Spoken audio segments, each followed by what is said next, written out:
اتنا آسان نہیں رہ جائے گا. بیسٹ یہی ہے کہ ایاک نعبد و ایاک نستعین کے پوسٹر اور بینر تمام امیدوار جو اپنے پیسے ضائع کر رہے ہیں وہ لگائیں.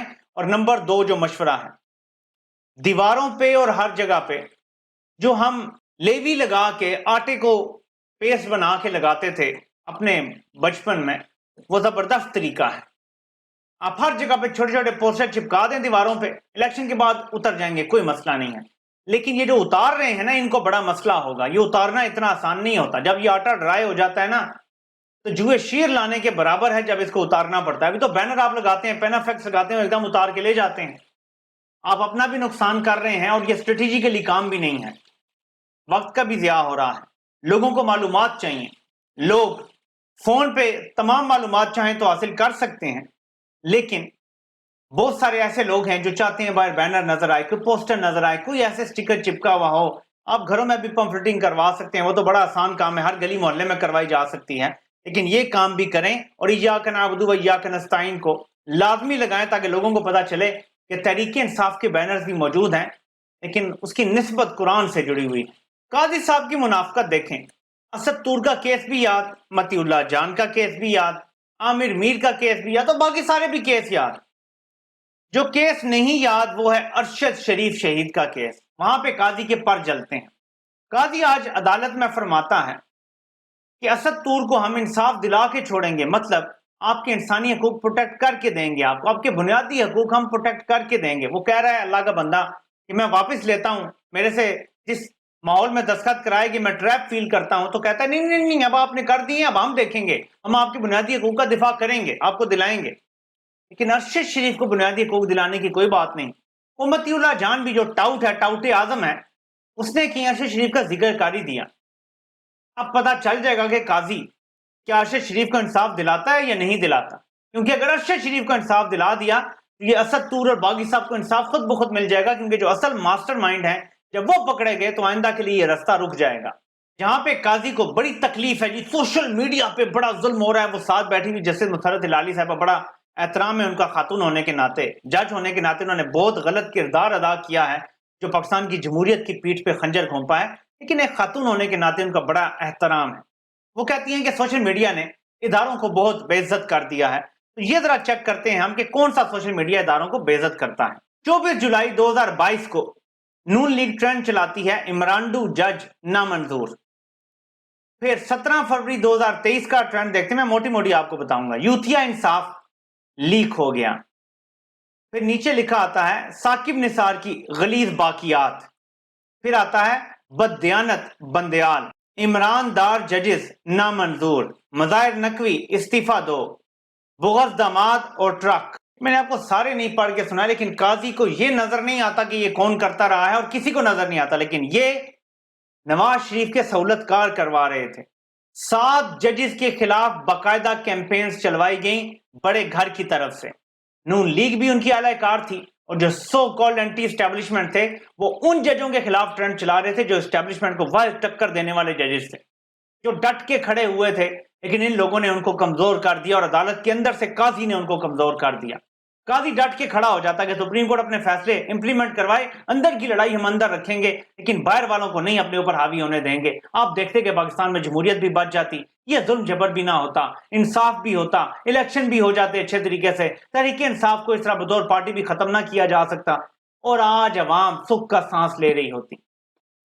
لیکن قاضی نے وہ بدترین کردار ادا کیا اپنی منافقت اور اپنی لندن، مبینہ طور پہ لندن جائیدادوں کے بدلے جو بھی ڈیل ہوئی تھی، ہمیں نہیں پتا کہاں ہوئی تھی، کب ہوئی تھی، ملاقاتوں کا کچھ ذکر ہوتا ہے. اگر کچھ ایسا تھا تو قاضی نے بڑا سستا سودا کیا ہے. یہاں 25 کروڑ عوام کا ہیرو بن سکتا تھا، تاریخ کی کتابوں میں ایک ہیرو کے طور پہ یاد رکھا جا سکتا تھا. ایک ایسا جج جو طاقتور ترین جرنیلوں کے سامنے کھڑا ہو گیا ڈٹ کے، لیکن قاضی نے ان کے بوٹوں میں لیٹنا پسند کیا، اور آج تاریخ کے کوڑا دان میں جا چکا، اور ابھی تو اس کا آدھا ٹینیور بھی نہیں ہوا. سرتاج گل وزیر آج اچانک نمودار ہو گئی ہیں اپنی ایک ریلی میں. انہوں نے آ کے نعرے لگائے ہیں پاک فوج زندہ باد کے. ان نعروں پہ کسی بھی پاکستانی کو کوئی اعتراض نہیں ہو سکتا، لیکن تھوڑا سا مسئلہ یہاں پہ یہ آتا ہے کہ جب وہاں سے کچھ شرائط آتی ہیں، اور میں کسی کے بارے میں شک نہیں ڈال رہا، اللہ گواہ ہے، لیکن کیونکہ ہم جانتے ہیں سسٹم کو، تو اس میں سے ایک شرط یہ ہوتی ہے کہ پاک فوج زندہ باد کا نعرہ لگاؤ اور دوسرا پاکستان زندہ باد کا نعرہ لگاؤ. اور یہ نعرے وہ لگوانا چاہتے ہیں جو بھارت کے ساتھ ڈیل کر رہے ہیں کہ نواز شریف آئے گا تو ہم بھارت کی بالادستی تسلیم کریں گے اور پاکستان بھارت کی بغل بچہ ریاست بن کے باقی ٹائم گزارے گا. جب وہ لوگ یہ نعرے لگواتے ہیں تو میرے تن بدن میں آگ لگ جاتی ہے. تم مامے نہیں ہو پاکستان کے. پاکستان کی عوام یہ نعرہ لگاتی ہے پاکستان زندہ باد، پاکستان پائندہ باد، لیکن ہم ساتھ کہتے ہیں بھارت مرد آباد، اسرائیل مرد آباد. تم یہ نہیں نعرہ لگا سکتے کیونکہ تم لوگ کمپرومائز ہو چکے ہو. تم لوگوں نے پاکستان کو بیچ دیا ہے امریکہ کے ہاتھوں اور اب اس کی ہر شرط ماننے پہ مجبور ہو گئے ہو. لیکن ہم پاکستان زندہ باد کے نعرے بھی لگائیں گے اور ہم پاکستان دشمنوں کے خلاف جتنا ہو سکا آواز اٹھاتے رہیں گے. میرے پیارے پاکستانیوں، اگر آپ نے اپنی زندگی میں کوئی سب سے اہم کام کرنا ہے نا تو وہ ایک ہے 8 فروری سے پہلے آپ سب نے 8300 پہ اپنے آئی ڈی کارڈ نمبر کو بغیر ڈیش ڈالے پورا نمبر لکھ دیں یا ڈیش ڈال کے بھی کر دیں، کوئی فرق نہیں پڑتا. آپ کو تمام معلومات آ جائیں گی. آپ کا پولنگ سٹیشن کون سا ہے یہ بھی آپ کو پتا چل جائے گا. جو معلومات آ رہی ہیں وہ میں آپ کو بتا دیتا ہوں. شماریاتی بلاک کوڈ آپ کو پتا چل جائے گا، سلسلہ نمبر پتا چل جائے گا، گھرانہ نمبر پتا چل جائے گا، قومی اسمبلی کا آپ کا حلقہ کون سا ہے یہ آپ کو پتا چل جائے گا، صوبائی اسمبلی کا آپ کا حلقہ کون سا ہے یہ آپ کو پتا چل جائے گا، اور آپ کا پولنگ سٹیشن کون سا ہے جو بہت اہم ہے کہ آپ کا پولنگ سٹیشن کون سا بن رہا ہے وہ آپ کو پتا چل جائے گا. 8300 پہ اپنا شناختی کارڈ ضرور سینڈ کریں. ایک خبر چلی تھی کہ شاید اس نمبر کو فری کر دیا گیا. ایک میسج کر کے آپ چیک بھی کر سکتے ہیں. کوشش کریں کہ اپنے پورے خاندان، دوستوں، یاروں، رشتہ داروں سب کو کہیں کہ پلیز یہ کام ضرور کریں. اس سے آپ کو پتا چل جائے گا اور یہاں سے ملنے والی معلومات آن لائن چیک کریں pticandidates.com والی ویب سائٹ پہ یا عمران خان کے فیس بک پیج پہ جائیں. عمران خان کو براہ راست میسج کریں. 14 ملین فالوورز ہیں عمران خان کے فیس بک پیج پہ.